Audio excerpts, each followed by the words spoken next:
Olá, você que nos acompanha pelo YouTube. Em breve vamos iniciar mais uma conversa ao vivo. Eu peço que você se inscreva no canal ou, se já é inscrito, que fique logada para nos acompanhar durante a transmissão. Desejar, faço o convite para que clique em gostei para nos ajudar a divulgar. Durante a transmissão, também é possível comentar ou ainda realizar perguntas que podem ser respondidas durante a transmissão. Olá para você que nos acompanha ao vivo pelo YouTube e também através das redes sociais. Nessa semana eu converso com o professor Paulo Vieira Neto. Está me ouvindo aí, professor? Estou ouvindo sim, Caio. Boa noite. Boa noite a todos e todas também. Boa noite, que bom tê-lo conosco aqui essa semana. Também aí o convite para o pessoal que está chegando agora para a nossa transmissão, para que possa aí participar também dessa transmissão aí, deixando aí, quem sabe, uma mensagem aí, alguma pergunta, algum comentário. A transmissão aí precisa que vocês estejam inscritos no canal, né, para poder mandar as mensagens aqui. E, inicialmente, professor, eu vou pedir que o senhor se apresente aí, enquanto as pessoas estão começando a acessar a nossa transmissão aqui. Eu sou o professor Paulo Vieira Neto, professor de Filosofia Moderna e também Contemporânea ali na Universidade Federal do Paraná. Eu trabalhei na minha tese de doutoramento com Spinoza, na minha tese de mestrado com Kant. Na verdade, a maior parte do meu trabalho foi o doutoramento mesmo, e a partir do Spinoza passei a trabalhar com os autores do século XVII.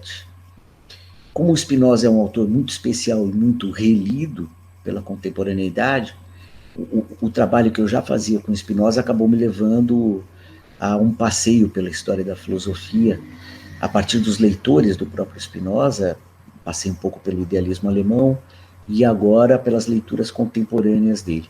E a partir desse trabalho com Spinoza, eu fui expandindo, digamos assim, meu álbum de família, de autores com os quais eu trabalho, sobre os quais eu falo. É um trabalho de história da filosofia, o que eu faço é exegese de texto, né? E um pouco também trabalha com a reconstrução da época, trabalha com a cultura da época própria, tanto do Spinoza quanto da recepção do Spinoza posterior. Né? O Spinoza é uma espécie de espinha dorsal das coisas que me interessam. Daí o fato de eu estar aqui conversando com vocês sobre ele.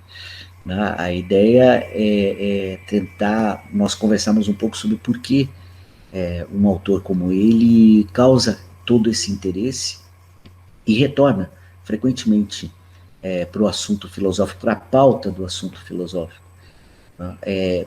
Eu sigo aqui uma tirada que é atribuída a muitos autores. Ela aparece no Fichte, ela aparece no Bergson também depois. Eles dizem basicamente o seguinte: todo mundo tem duas filosofias, a sua própria e a do Spinoza. E é por isso que, para mim, ele é um autor especial, Caio. É isso. Em função disso também, é o que a nossa conversa vai desenvolver, nós vamos tentar perceber por que o Spinoza é tão sui generis. Ele é um autor especificamente interessante de ser trabalhado. Ótimo, nós já temos aí várias pessoas que estão nos assistindo ao vivo, né? Então, bem-vindos aí. Se puderem se inscrever no canal, já deixar o joinha, vi que alguns já deixaram, né? O famoso gostei ali do YouTube ajuda a todos nós aí a divulgar, né? E puder deixar aí o comentário, pergunta, dizer de onde está nos assistindo também, fiquem à vontade. Eu acho que para começar a aquecer um pouco a conversa, professor, eu acho que perguntar quem foi Spinoza e principalmente aí se puder mencionar essa questão do nome, né? Muitas vezes as pessoas vão procurar até na internet lá, veem vários nomes de Spinoza, às vezes até traduções ali de Bento e coisas assim. Gostaria que o senhor comentasse um pouquinho sobre isso. Pois é, eu dizia que o Spinoza é sui generis e ele tem uma história pessoal também bastante interessante. O Spinoza ele é um autor que é classificado como um autor racionalista. Um parêntese aqui. Se nós disséssemos para o Spinoza que ele era racionalista, ele não se reconheceria. Essa classificação é muito posterior ao século XVII. Mas na contemporaneidade ele é classificado como racionalista E ele vem de uma família de confissão judaica, de confissão judaica de portugueses, de confissão judaica. O pai dele era o Miguel de Espinosa, e a família dele, como manteve a confissão judaica, mesmo no momento em que Portugal passou a proibir isso, ela teve que se mudar primeiro para a Espanha e depois, com a continuidade da situação complexa que os judeus passavam naquele momento na Espanha, eles se mudaram para a Holanda, onde se estabeleceram. Era uma família de negociantes de especiarias. Eles trabalhavam com importação e exportação, se nós fôssemos traduzir a profissão deles para uma profissão contemporânea. Né?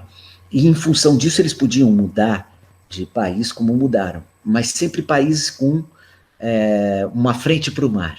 Né? Eles lidavam com navios que iam até o Oriente e voltavam trazendo as especiarias. E em função disso, também o nome do Spinoza ficou complicado. Ficou complicado porque ele tem 3 versões. A versão tradicional é uma versão que vem de Portugal.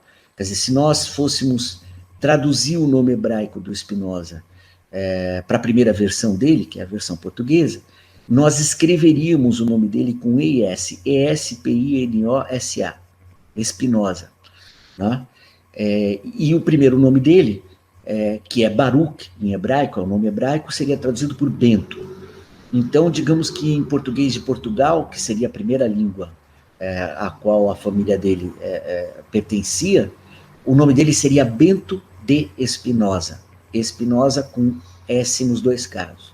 Quando mudou para a Espanha, já entra um Z no nome do Spinoza. E aí uma segunda variação do nome dele, que é Espinosa com E e S, mas o S final vira Z, Espinosa com Z. E quando ele se muda para a Holanda, isso é ainda modificado para perde o E e fica só com S inicial. Então fica Spinoza, sem o E, com S no final. Se vocês forem procurar as coisas sobre ele ou dele na internet, vocês vão ter que lançar mão dos 3 nomes. Há uma disputa, inclusive, sobre qual seria a forma mais legítima do nome dele. Nós que escrevemos em língua portuguesa, costumamos privilegiar a grafia do português. Não? Mas a grafia internacional é variável. Ela vai desde Espinosa com Z até Espinosa com um S inicial sem o E e o Z. Não? Mas, a rigor, nós sabemos que o Spinoza não só falava português, como lia também em português, e falava espanhol também, e, evidentemente, por viver na Holanda, escrevia também em holandês. Ele falava as 3 línguas. Então, a questão do nome é um pouco, digamos assim, um privilégio que nós queremos manter pelo fato dele o nome dele ter origem em língua portuguesa. Mas aqui um detalhe importante. Né? Embora a origem seja portuguesa, a própria maneira de escrever, de assinar as cartas do Spinoza também variava muito. Né? Então, vejam só, ele é um autor sui generis já a partir disso. Né? Para vocês terem ideia, os retratos todos que se tem do Spinoza também, até hoje, são retratos obtidos por descrições indiretas. É um retrato falado como um retrato de delegacia. Só a semana passada que foi anunciada a descoberta de uma máscara mortuária do Spinoza, que, se for provada legítima, vai ser talvez a única testemunha direta da fisionomia do Spinoza que se tem notícia desde o século XVII. Então, a vida do Spinoza ela é coberta de um certo mistério, de uma certa complicação. Ele mesmo era muito reservado, e isso se reflete na obra, isso se reflete no nome, se reflete na assinatura, em tudo isso, cara. Ok. Eu tô vendo que tem mais gente já nos assistindo aí, então se puderem aí compartilhar o link, o pessoal se inscrever no canal também, né? Nós estamos ao vivo, então sempre os barulhos aí pegam, né? Não tem jeito, né? Aqui também já estava com barulho antes da transmissão, então desculpe aí se acontecer, porque nós estamos no improviso, né, professor? Não tem muito o que fazer, né? Ao vivo faz parte, né? E então eu faço o convite aí para o pessoal que quiser, né, contribuir com perguntas, comentários. A gente pode, quem sabe aí, passar depois, né, para que o professor possa comentar, ou quem sabe dizer para nós de onde está nos assistindo, né? Aproveite aí do Isso aí. espaço, né? Eu gostaria de saber, professor, de que maneira Spinoza pode nos fazer refletir sobre a educação. Acho que o nosso tema não tem como fugir dessa questão, né? Claro, ó, Caio, é o seguinte, o Spinoza, nisso também ele é sui generis. Veja só, ele é anterior ao século XVIII.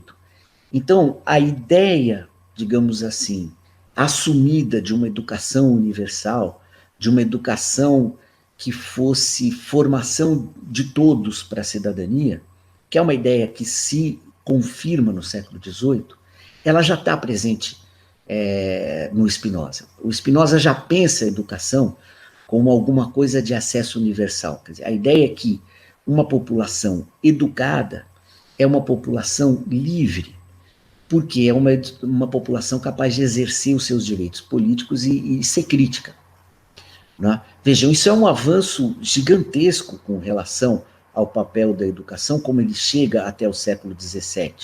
Porque até então a educação era reservada a uma elite, a uma quantidade precisa e limitada de pessoas letradas, né, que depois mais tarde vão ser chamados de a República das Letras, e que por terem acesso à escrita e à leitura, e sobretudo terem acesso a uma língua franca, que era o latim, né? Eu não estou falando aqui das línguas vulgares. As línguas vulgares naquele momento, vulgar aqui não é pejorativo, as línguas comuns naquele momento, eram línguas faladas por todos.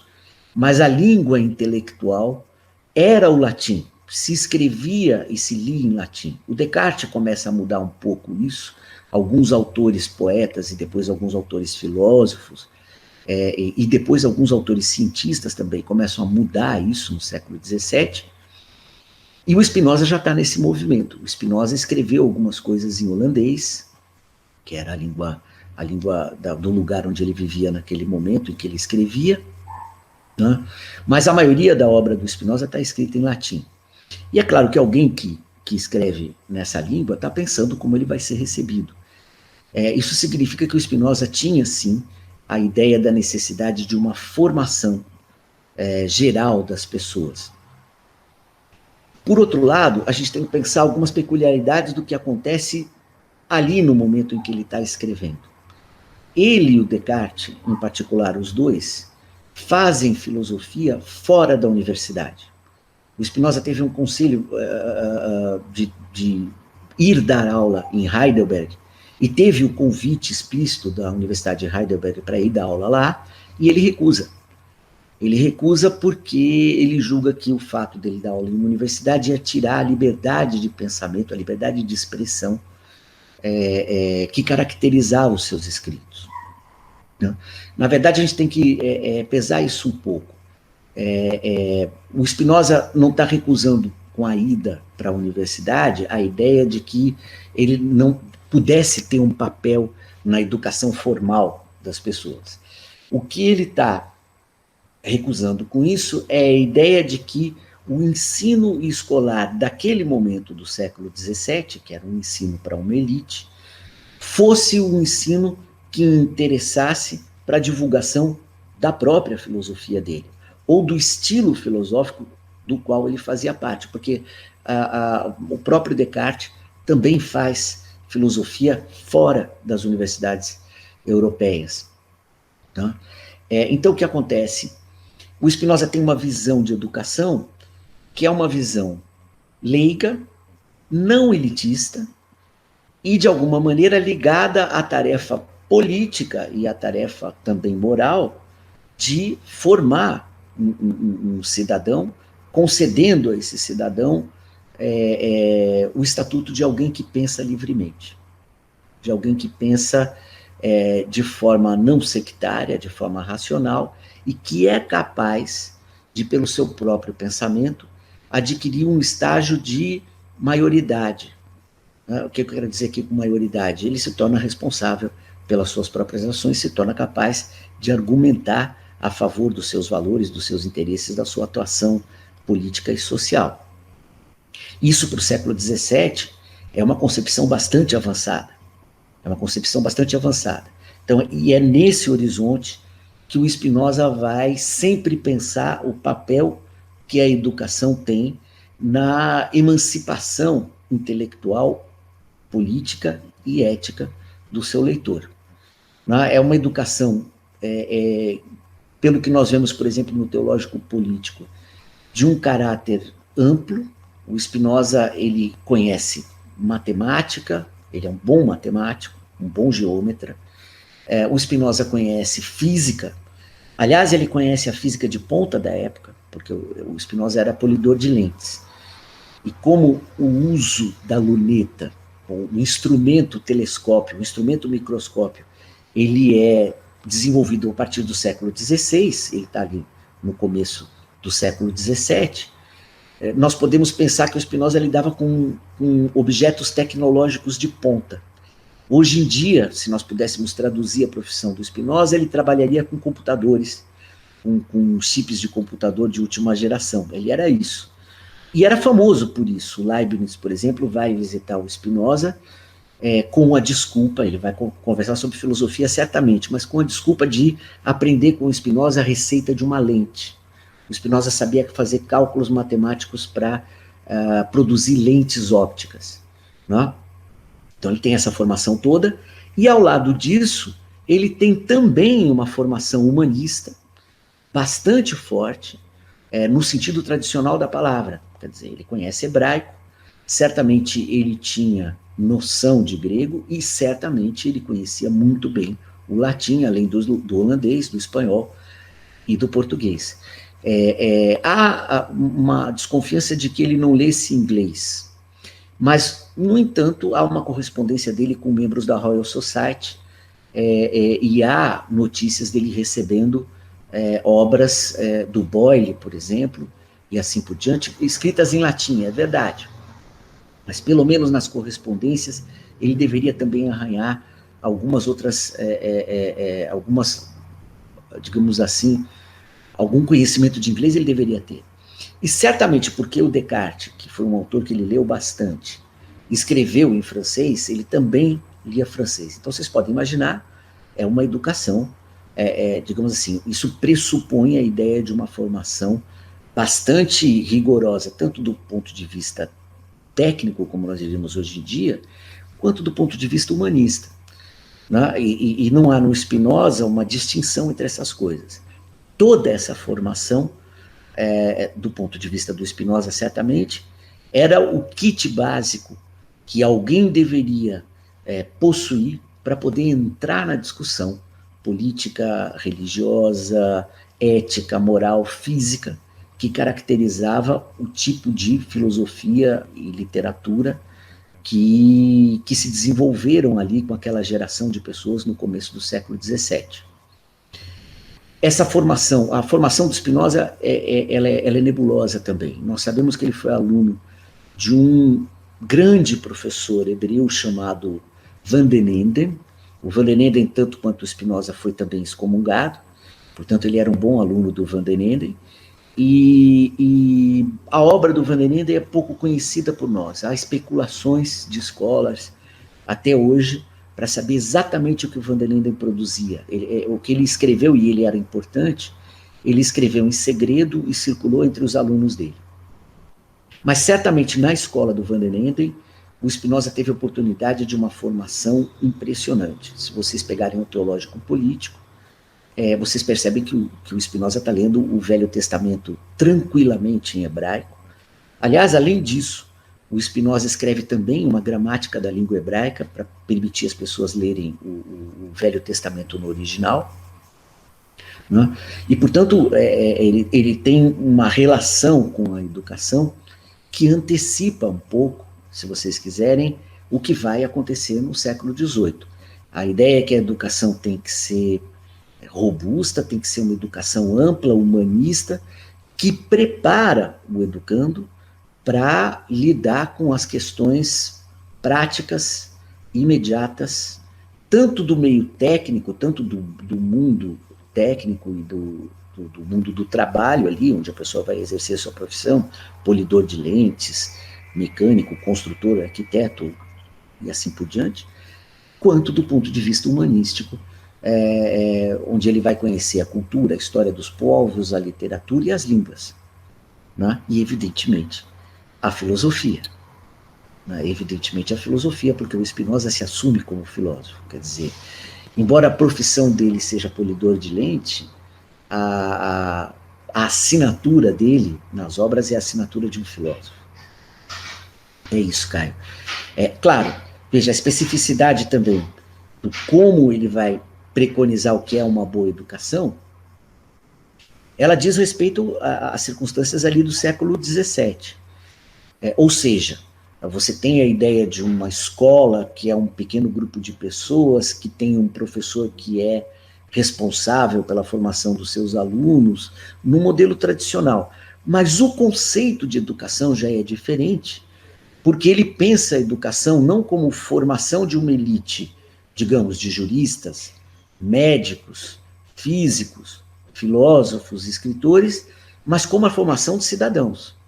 Isso no Tratado Político, que é a última obra do Spinoza, fica muito claro. Né? Fica muito claro. É isso, Caio. Ok, nós temos mais pessoas já que estão nos acompanhando ao vivo, né? Tem a mensagem aqui do Cleiton Zoya. Do Cleiton. Ele escreveu assim: é bom ouvir o professor Paulinho falar sobre Spinoza. Gostaria que o professor comentasse um pouco sobre a importância da filosofia de Spinoza no pensamento filosófico contemporâneo. Abraço. Cleiton, você sabe isso e por isso você me perguntou. Mas veja, o Spinoza, ele é uma filosofia desafiadora por vários motivos. Talvez o maior desafio da filosofia do Spinoza tenha sido, de uma certa forma, denunciado pelo velho Kant. Eu sei que ele ainda não é contemporâneo. Mas o Kant diz uma coisa sobre o Spinoza que é bastante provocadora. O Kant diz o seguinte: olha, o Spinoza escreve a obra dele, a grande obra dele, a Ética, de uma maneira geométrica. Ele faz demonstrações como um geômetra faz demonstrações de um teorema. Ele faz definições como um geômetra faz definições de figuras geométricas. Ou seja, ele produz uma obra que faz todo o esforço possível para não permitir más interpretações e que faz todo o esforço possível para ser dedutível e convincente como um teorema do começo até o fim. E aí o Kant reclama do Spinoza, diz, bom, mesmo assim, todo mundo fica ali discutindo o que é a filosofia do Spinoza e tem maior dificuldade para compreender. É um pouco irônico o Kant falando isso, porque muita gente hoje em dia fala que exatamente o Kant também é alguém muito complicado e muito difícil de compreender, embora o Kant não escrevesse de uma forma dedutiva geométrica. Ele escreve certamente de uma forma argumentativa. Mas essa atitude do Spinoza de tentar expor uma filosofia inteira como uma demonstração, como um discurso regrado, provado, argumentado, e que não deixa margens a interpretações que sectarizam o conteúdo dessa filosofia, que dividem em seitas distintas as discussões sobre o conteúdo dessa filosofia. Isso é, o abandono da ideia de que a filosofia possa ter algum parentesco com a opinião é o que faz com que o Spinoza seja relido século após século.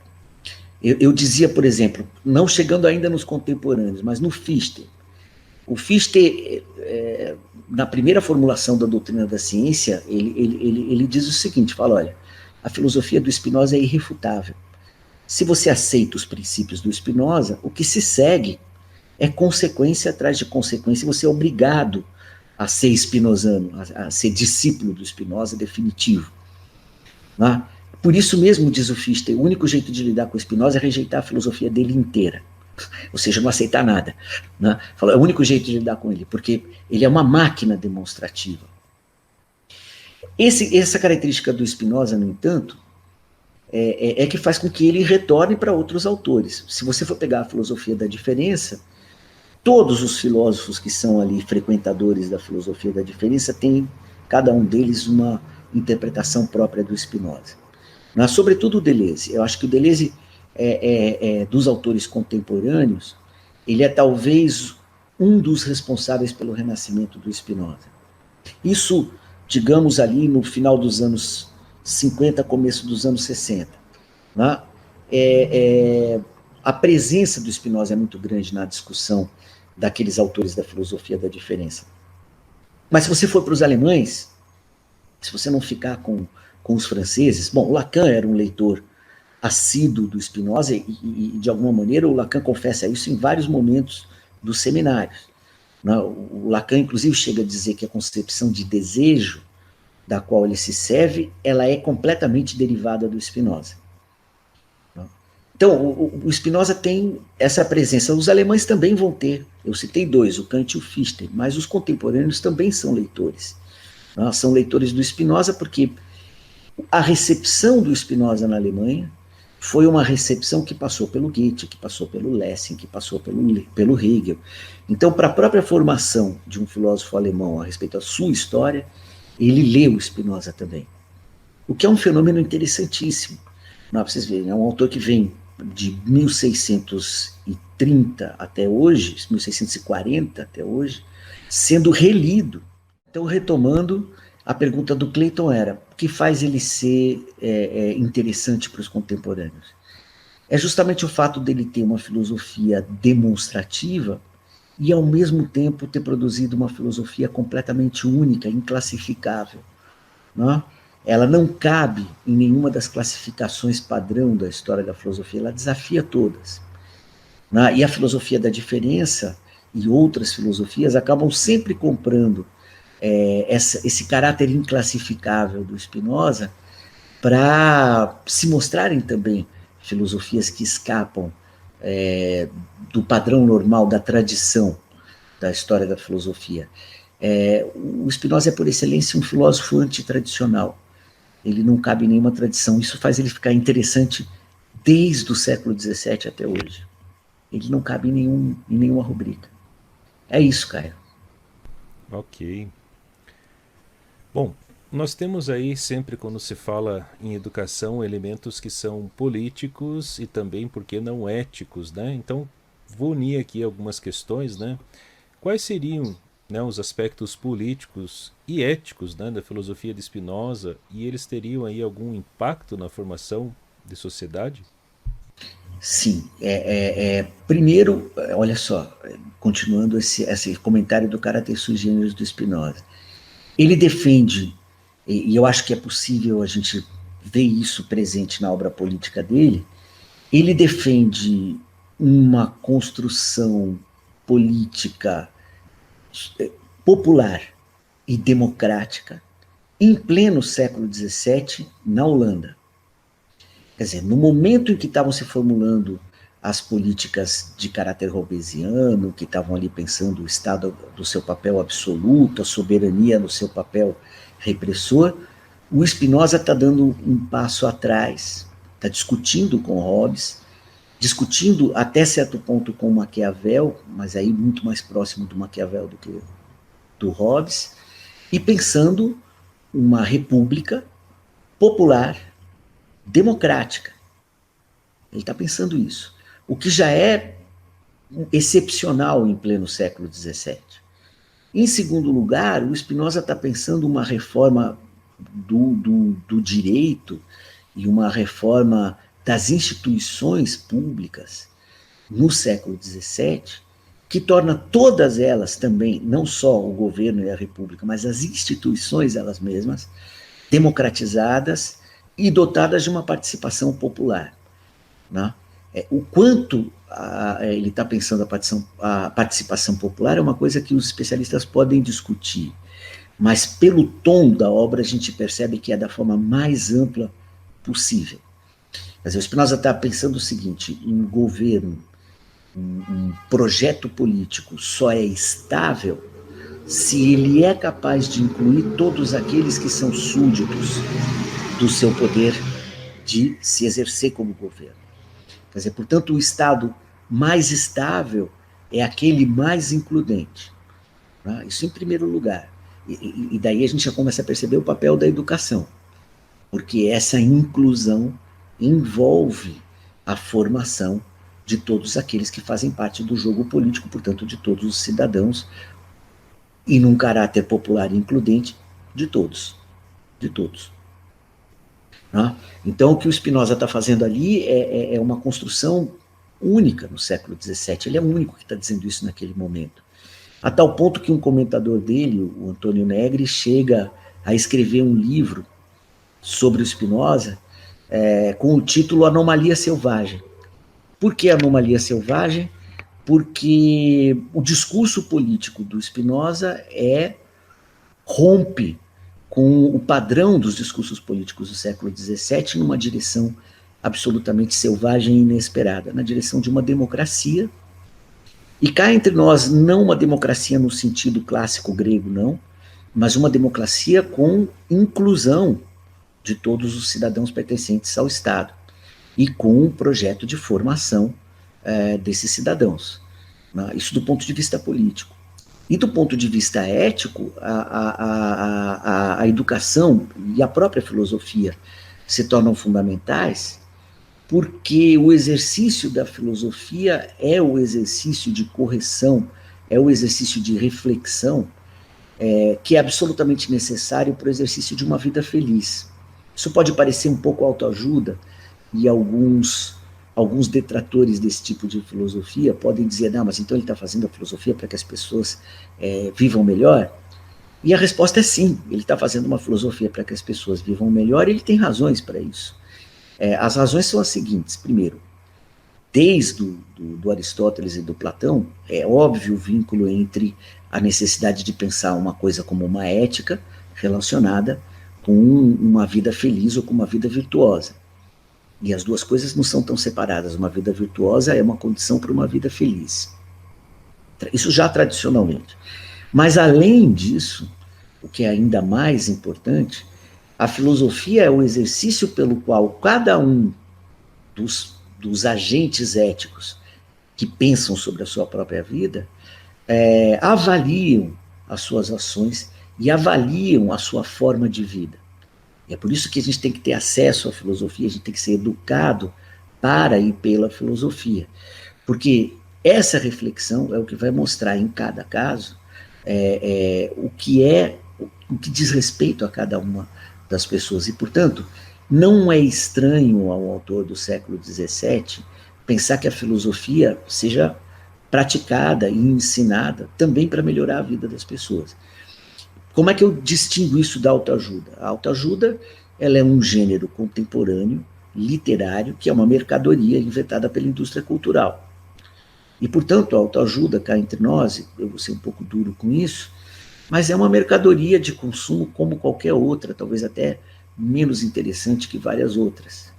A ética, ela não é uma mercadoria. A ética é uma aquisição que envolve formação, que envolve gosto, que envolve trabalho, que envolve uma série de outros ingredientes, inclusive políticos, porque as pessoas não são capazes de ter uma vida ética se o mundo vai mal, inclusive político, e, portanto, ela não é uma mercadoria pronta, ela é um projeto a ser levado a cabo por uma investigação filosófica e por um trabalho que, às vezes, envolve uma vida inteira.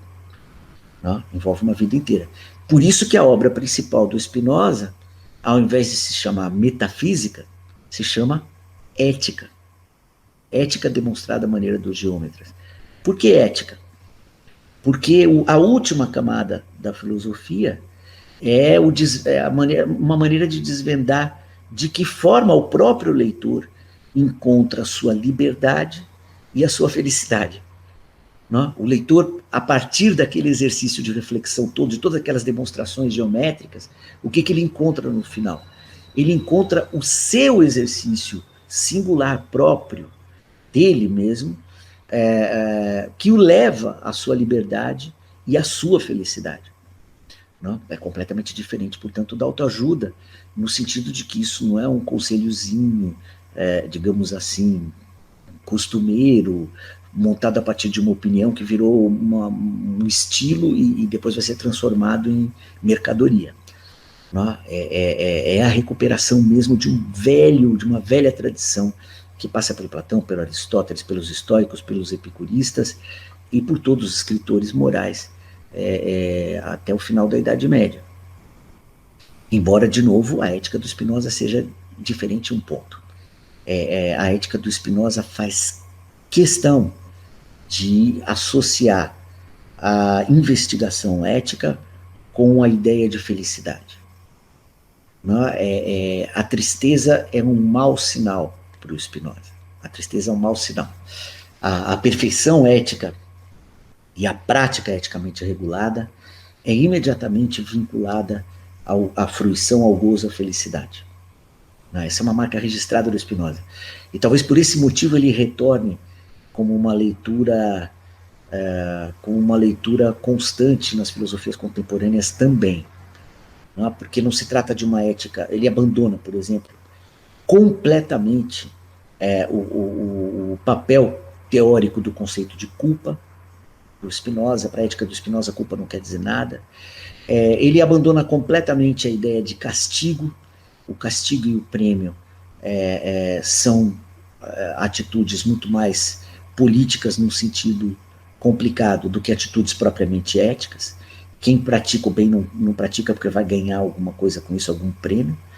E se em algum momento a pessoa praticou o mal, ela também não vai ser necessariamente punida por isso, se não houver, evidentemente, um sistema jurídico que dê conta dessas questões.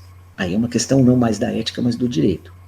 E, portanto, ele transpõe todas as questões éticas tradicionais para um lugar completamente novo.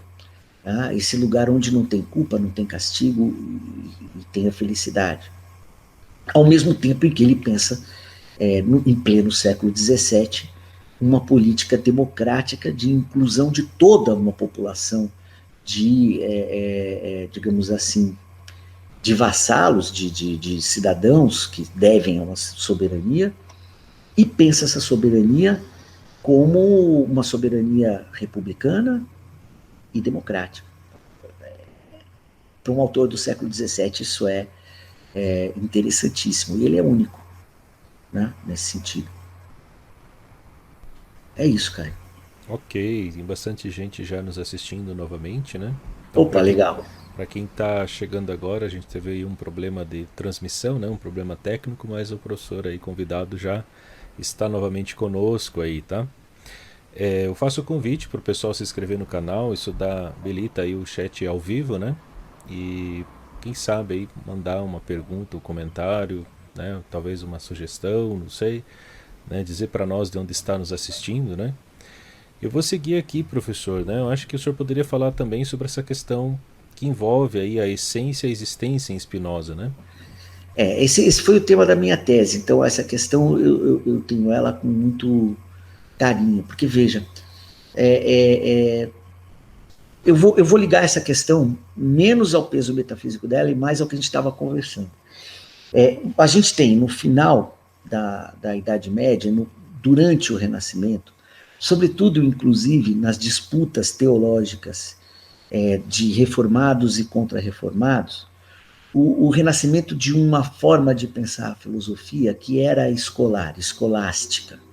Esse termo escolástica nós usamos para designar a filosofia universitária europeia daquele período. Isso que é escolástica. E uma filosofia profundamente vinculada a questões teológicas. E uma das brigas teológicas escolásticas clássicas, que passava pelo conceito de trindade, isso é, um Deus único que existe em três pessoas, era a relação entre essência e existência. Se formaram escolas, por exemplo, os tomistas pensavam um tipo de diferença entre essência e existência. Os escotistas, seguidores do Duns Scott, pensavam outro tipo. Isso era uma discussão tipicamente acadêmica. O Spinoza, ele entra novamente com uma novidade com relação a isso. Aí a novidade não é 100% devida ao Spinoza também. Vamos aqui pagar os tributos àqueles que os merecem.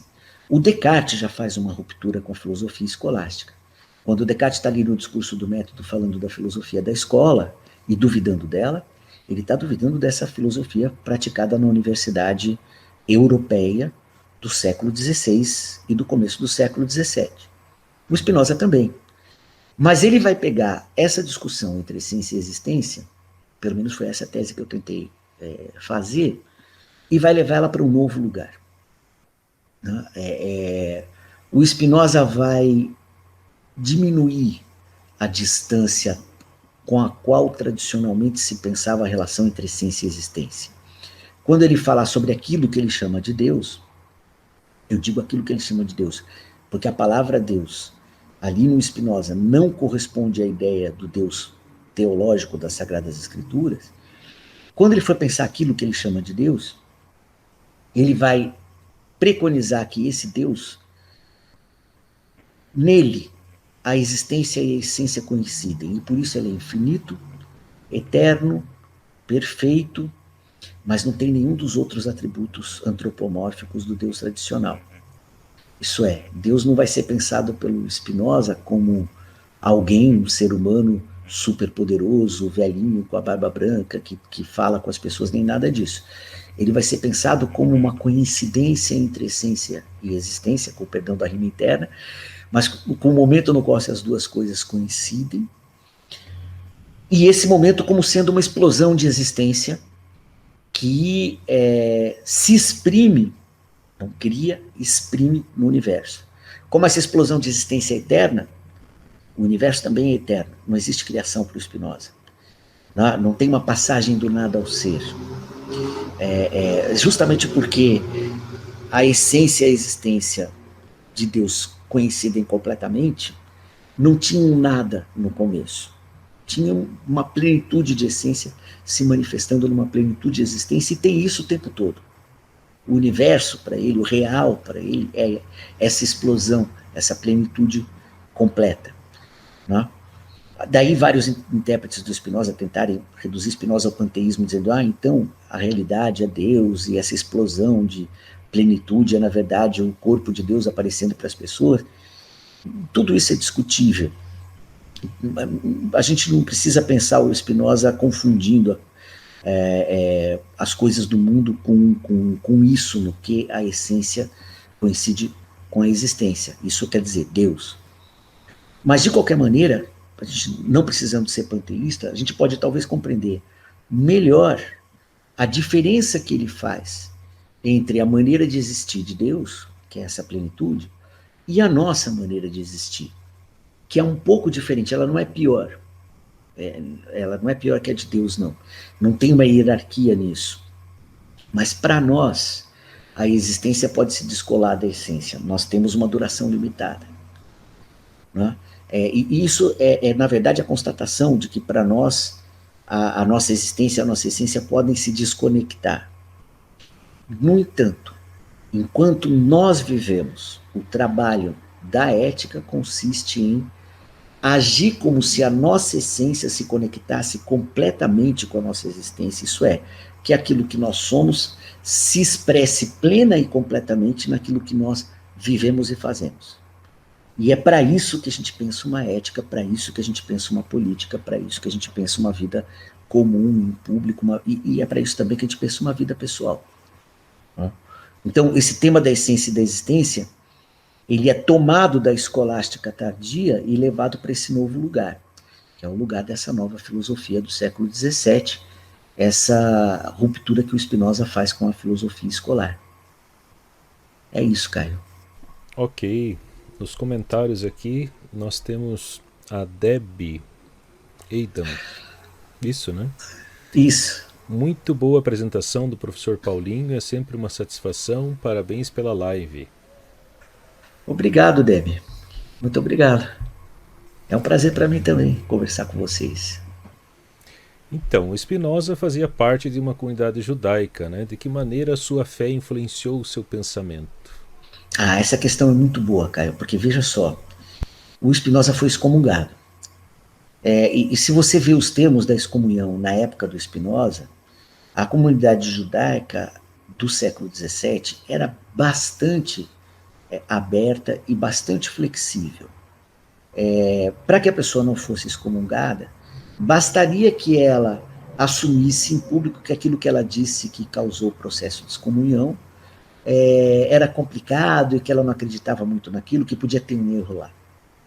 Se o Spinoza, então, tivesse escrito uma carta de próprio punho e assinado, dizendo, olha, eu não tenho muita segurança do que eu disse, E o que ele disse a gente tem ideia do que seja, está expresso em 2 outros momentos da vida dele. No Tratado Teológico Político, ele vai dizer que as Sagradas Escrituras são uma obra construída historicamente, portanto elas não são, ele não está, digamos assim, rebaixando o sagrado das Sagradas Escrituras, mas ele está dizendo que as Sagradas Escrituras são produto histórico e que tem que ser estudadas como história. Você estuda a Bíblia como um historiador estuda a Bíblia. Você não leva a Bíblia como uma apresentação necessária do que realmente aconteceu, mas como um produto histórico produzido pelos hebreus nos diversos estágios e camadas da sua formação como povo e das vicissitudes que esse povo passou, quando ele foi dominado pelos babilônicos, quando ele foi escravizado pelos egípcios, quando ele recuperou-se da escravidão e construiu um império próprio, quando os romanos invadiram esse império e, de novo, submeteram os hebreus a uma dominação externa, digamos assim, ao estágio de colônia. Os hebreus foram colonizados pelos babilônicos, pelos judeus, e depois pelos romanos, e depois pelos gregos. Então, o Velho Testamento, sobretudo, ele está contando essa história. Só de dizer isso já valia a excomunhão do velho Spinoza. Mas ele não faz só isso. Ele pensa um Deus que não é pessoal. Ele pensa uma ética sem o conceito de culpa. Ele elimina o conceito de pecado quando ele elimina o conceito de culpa. Ou seja, não existe para o Deus de Spinoza a possibilidade de haver pecado. Isso já é o suficiente para a excomunhão.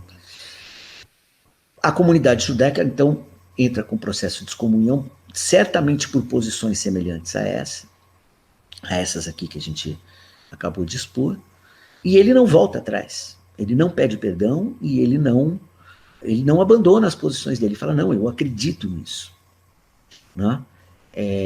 Depois ele escreve o Teológico Político e a Ética. Ele não só acreditou, como ele desenvolveu essa forma de pensar. Muito bem. A comunidade, não restou à comunidade hebraica da época nada senão excomungar o Spinoza, o que naquela época também significava que ele perdeu direitos civis. Quando ele foi excomungado, ele não era mais passível de receber a herança dos seus pais. Perdeu direitos civis. Como ele trabalhava autônomo como polidor de lentes, ele levou isso numa boa e bancou a excomunhão. Claro, depois ele se estabeleceu profissionalmente como polidor de lentes e nem precisou mais da herança exatamente. Tem toda uma discussão sobre como funcionou a herança da família Spinoza depois da excomunhão do Spinoza. Mas, de qualquer forma, ao mesmo tempo em que ele se afasta da comunidade pela excomunhão, a formação dele é a formação praticamente de um rabino. Então ele tem todo o conhecimento do hebraico, todo o conhecimento da Torá, todo o conhecimento do Talmud, todo o conhecimento da tradição hebraica, possivelmente da Kabbalah, inclusive, porque era uma prática muito comum entre os judeus espanhóis e portugueses. Ele certamente tinha o conhecimento disso tudo, e isso aparece nas obras dele em vários momentos. No Tratado Teológico Político isso é evidente. Na gramática da língua hebraica isso é evidente. Mas para pensar um aspecto no qual o Spinoza volta, eu não diria para a fé hebraica, porque ele já tá fora do jogo da fé, mas para a cultura dessa tradição, é um momento muito bonito ali aparece na gramática da língua hebraica e aparece também no Teológico Político, aparece em outros lugares, nas cartas também, onde ele diz mais ou menos o seguinte, eu vou resumir. Ele diz, os hebreus viram a natureza de Deus como que através de uma neblina, através de uma certa nuvem. Aquilo que aparece nas Escrituras não é exatamente uma descrição da natureza de Deus, mas duas coisas na cultura hebraica mostram que eles tiveram ali uma pista muito interessante para nós pensarmos o que pode ser a verdadeira natureza de Deus. A primeira é a seguinte, em hebraico, todos os nomes de Deus relevantes são derivados de verbos. e não são substantivos originalmente, são verbos. E, portanto, Deus, nesse sentido que o Spinoza pensa Deus, é alguma coisa que já está antecipada lá. Sobretudo a ideia de que Deus é ação. Verbo significa ação. Verbo não significa coisa, significa ação. Né? Um ponto para os hebreus, nesse caso. E no segundo, a segunda coisa que eu acho que foi vista pelos hebreus através da neblina, né, essa ideia de que Deus, não digo que seja criador, porque o Spinoza vai rejeitar a ideia de criação, mas de que Deus é a origem, que ele tá, o lugar dele é o lugar da origem. Né? Essas duas coisas eu acho que, pensadas assim, mostram um pouquinho a conversa que o Spinoza tem com a cultura hebraica. Tem um comentador chamado Wolfson, que faz ligações ainda mais interessantes com o discurso, com as formas lógicas de pensar os comentários da Torá e assim por diante, e eu acredito que, de fato, faça muito sentido. A formação do Spinoza é uma formação de corte hebraico, embora ela seja humanista e ultrapasse a formação tradicional de um rabino da época, mas ela tem esse corte. E isso fica presente na obra dele, sim, Caio. Agora, não é uma questão de fé, tá? Aí é que está o ponto. Ele não toma isso como uma fé. A gente pode dizer que ele faz parte dessa cultura, mas de uma maneira muito especial, porque ele ultrapassa essa cultura e vai misturar isso com Descartes, com Hobbes, com Maquiavel, aí ele vai romper com esse mundo e vai trazer muito mais coisa lá para dentro. É isso, cara. Ótimo. Nesse momento nós estamos aí sem mais perguntas e para poder concluir o nosso raciocínio hoje, né? Já estamos avançando aí próximos já de 1 hora já de transmissão. Ops. Então, né, eu acho que seria importante a gente pensar o seguinte, né, como uma conclusão aqui para o nosso raciocínio hoje, né? Para onde caminha a educação, né, na sua visão, e de que forma, né, o Spinoza pode nos ajudar a pensar essa educação? Olha, essa questão, para mim, ela é absolutamente crucial. A maior parte das minhas preocupações atuais dizem respeito a isso, concernem a isso. Eu acho que no país e no mundo que nós vivemos, a educação nunca foi uma coisa tão importante quanto ela é agora, pelos mesmos velhos motivos que o velho Spinoza também julgava ela importante. Quer dizer, nós tivemos a ideia de uma educação universal, de uma educação que traz cidadania, mas hoje em dia a educação está completamente reduzida, ou melhor, ela está correndo o risco de ser reduzida ao papel de uma mercadoria que as pessoas compartilham entre si, inclusive uma mercadoria muito especial, porque é uma mercadoria que as coloca no mercado de trabalho. É a mercadoria que faz com que as pessoas elas mesmas virem mercadoria. E eu nunca vi um conceito tão defasado, tão deformado e tão pobre de educação. Eu acho que nós temos que voltar à velha ideia de que a educação é uma preparação para a liberdade, que a educação é uma preparação para a maioridade, é uma preparação para encontrar os outros e saber lidar com os outros, para saber amar os outros, para saber negociar com os outros, para saber viver. E, sobretudo, a educação é uma marca absolutamente indelével da cidadania. Sem educação, sem cidadania. Lutar pela cidadania e lutar pela educação é a mesma coisa. E eu acho que já está presente no Spinoza essa intuição. Mas eu acho que para nós se tornou urgente, porque agora aquilo que destrói a educação é uma força muito mais grave, muito mais perigosa e muito mais insidiosa que a falta da educação no século XVII, que a não universalização da educação no século XVII. O que ataca a educação é a falsa universalização da educação, a transformação da educação em mercadoria. A educação não é um bem que se venda, a educação não é um bem que se troque, a educação não é uma mercadoria. E nesse sentido, só quando ela recuperar esse seu valor real de ser execução de cidadania em sentido concreto, que eu acho que nós vamos poder voltar a respirar um pouco nesse mundo. Porque a educação que estão tentando vender para nós está produzindo isso tudo. Eu nem preciso dizer para vocês isso tudo que está acontecendo lá fora. Vocês sabem as notícias. Ok. Nós estamos aí sem mais perguntas, então eu agradeço aí, né, quem nos acompanhou ao vivo, essa transmissão, né, e faço o convite aí para que vocês se inscrevam no canal, né, e acompanhem aí as próximas publicações. Agradecer também ao professor Paulo, né, Eu que quiser agradeço, Caio. Olha, pedir eu alguma palavrinha agradeço. final aí. Eu agradeço aos que tiveram paciência de atravessar uma travada de live. Isso sempre acontece nas lives. Nessa live, por exemplo, faltou o carro do sonho e o gato. O gato subindo em cima da pessoa e o carro do sonho passando na rua. Mas é assim que funcionam as coisas e eu acho isso bem interessante. A live tem esse caráter simpático de ser ao vivo e deixar o mundo ser o que ele é. Então, obrigado a todos vocês pela paciência, a todos e a todas, e boa noite. Até uma próxima, pessoal.